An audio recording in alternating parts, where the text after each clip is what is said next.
Në shtëpinë e shëndetit në Gostivar sot është realizuar ndarja e vendimeve të punës për 18 punonjës shëndetësor, në kuadër të përforcimit të kapaciteteve njerëzore dhe përmirësimit të shërbimeve shëndetësore për qytetarët. Drejtori i institucionit Vullnet Ollomani bëri të ditur se ky proces është një hap i rëndësishëm drejt rritjes së cilësisë së shërbimeve në këtë institucion shëndetësor. Sot bëm ndarjen për 18 punonjës në kohë të pacaktuar në kuadër të shtëpisë së shëndetit të Gostivarit. Ky proces do të jap shumë frite në përmirësimin e shërbimeve shëndetësore në kuadër të institucionit ton publik shëndetësor, Shtëpia e Shëndetit. Gjithashtu punonjësve të ri ju uroj suksese dhe punë të mbar të jenë të gjithë në shërbim të qytetarëve.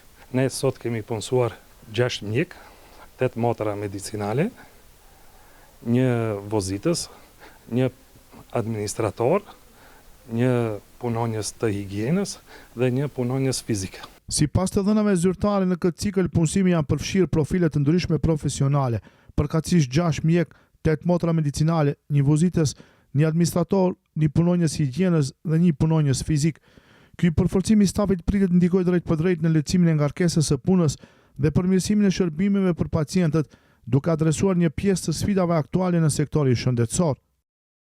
Kemi shumë nevojë për kuadro shtesë, sepse asnjëherë kuadrot nuk janë të mjaftueshëm për realizimin e shërbimeve shëndetësore për qytetarët, por mbi gjitha ky veprim do të zvogloj sadopak problemin për realizimin e shërbimeve në kuadër të shtëpisë së shëndetit dhe do të përmirësojë njëkohësisht edhe shërbimet shëndetësore të cilat do t'i kryejmë ndaj qytetarëve.